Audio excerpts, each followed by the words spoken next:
스스로 자랑하지 않아요. 스스로 자랑하지 않아요. 라는 제목으로 하나님의 말씀 시작하도록 하겠습니다. 자, 기도원 세 번째 시간, 기도원의 마지막 시간이에요. 우리 자랑하지 않아요. 스스로 자랑하지 않아요. 라는 제목으로 함께 말씀 나누어 보도록 할게요.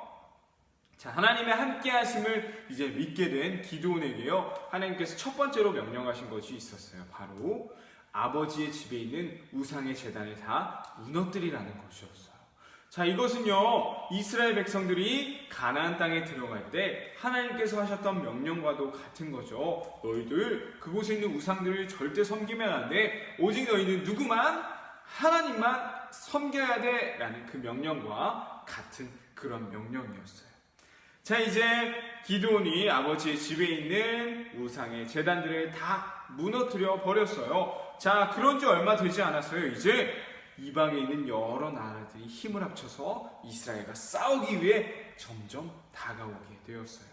자, 이스라엘을 구원해야 할 사사인 기드온도요, 이제 이스라엘의 군대를 모으게 되었어요.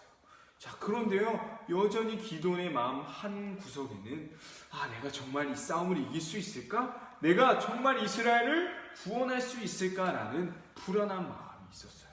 자, 그래서 군사들을 모은 기드온이요, 다시 한번 하나님 앞에 갔어요. 하나님께서 저에게 이 전쟁을 승리할 수 있도록 도와주신다고 하셨죠? 그런데 저는 아직도 너무 불안해요. 하나님이 함께 해주신다고 했는데 그게 잘 믿어지지 않아요. 제가 하나님께 부탁드릴게요. 양털 뭉치가, 제가 가져온 이 양털 뭉치에 이슬이 맺히게 해주시고 다른 땅에는 이슬이 맺히지 않게 해주세요. 자, 기드온이요, 다시 한번 하나님께 기적을 보여달라고 요청하고 있는 것이었어요. 그 다음 날이 되었어요. 어떻게 되었을까요? 정말로 기드온이 가지고 왔던 그 양털 뭉치에만 이슬이 맺혀 있고 주변의 땅은 다 말라 있었어요. 자, 이번에는 반대로 하나님께 요구했어요. 하나님, 이번에는 양털 뭉치는 그대로 있고 주변에만 이슬이 내리게 해주세요. 그 다음 날이 되었을 때 어떻게 되었을까요? 하나님께서는요, 이번에도 기드온의 그 연약한 믿음을 보시고 양털 뭉치에는 그대로, 주변 땅은 비가 온 듯이 이슬이 내려 있었어요. 자, 이제 기드온은요, 하나님의 함께 하심에 대한 확신을 가지게 되었던 것이었어요. 이제 그 확신을 가지고 미디안 군대와 맞서기 위해 나갔어요. 이스라엘 군대는요, 미디안과 맞서는 이스라엘 군대는요, 32,000명이라는 많은 숫자였어요. 자, 그런데요, 미디안 군대를 보니까 32,000명과는 비교할 수도 없이 수많은 군대, 무려 135,000명이라는 어마어마한 군대가 기다리고 있었어요. 어떻게 해요? 32,000명과 135,000명. 이거는요, 한 명이 4명을 상대해야 하는 정말로 불가능해 보이는 싸움이었어요. 자, 그런데 더 놀라운 사실이 있어요. 하나님께서는요, 기드온에게 말씀하시는 거예요. 기드온, 네가 이끌고 가는 군대 32,000명 너무 많아. 그 인원을 더 줄이도록 하거라. 그래서 하나님께서는 첫 번째로 22,000명을 다시 돌려보내시고요, 10,000명만 남게 하셨어요. 그런데요, 그 10,000명도 135,000명과 싸우기에는 너무 많다는 거예요. 하나님께서 한 번 더 말씀하셨어요. 그 사람들을 더 줄이도록 하거라. 이제는요, 이스라엘 군대, 기드온과 함께 싸울 이스라엘 군대는요, 고작 300명밖에 남지 않았어요.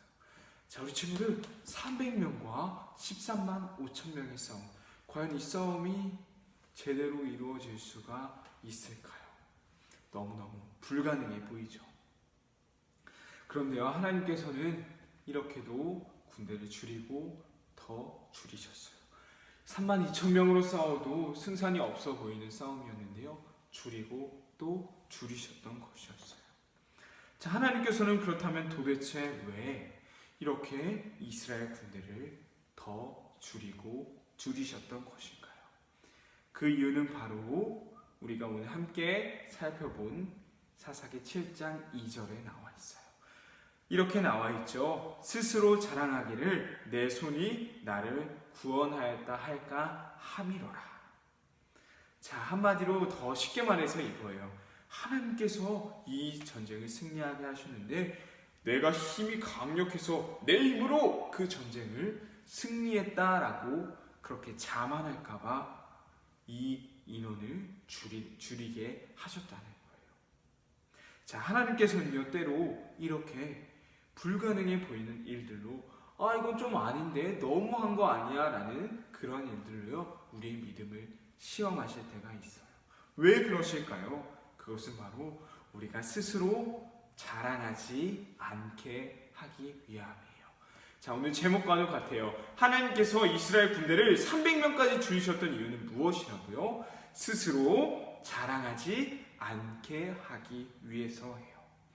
하나님께서는요, 전쟁을 승리했을 때, 네가 힘이 강력해서 이긴 게 아니라 내가 그 전쟁을 이기게 한 거야 라는 사실을 알게 하기 위함이었어요.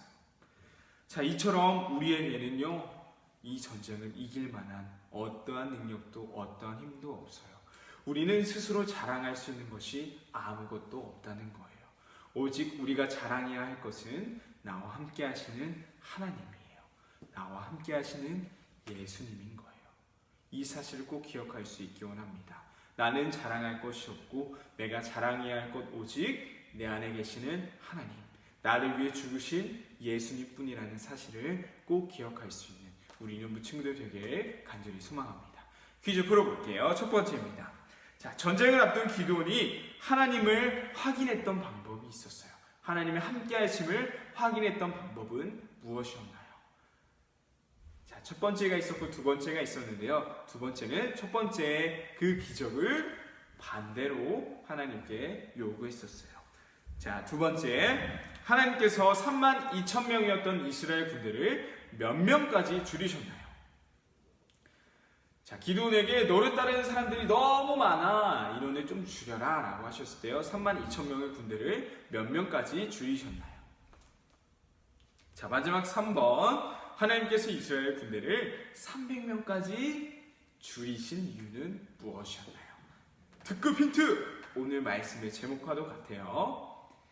우리 친구들 말씀 퀴즈 풀어보면 오늘의 말씀 잘 정리해 볼 수 있으면 좋겠고요. 우리가 자랑해야 할 것 오직 무엇이라고요? 나와 함께 하신 하나님, 나를 위해 죽으신 예수님의 십자가뿐이라는 사실을요, 꼭 기억할 수 있는 우리 유년부 친구들 되길 간절히 소망합니다.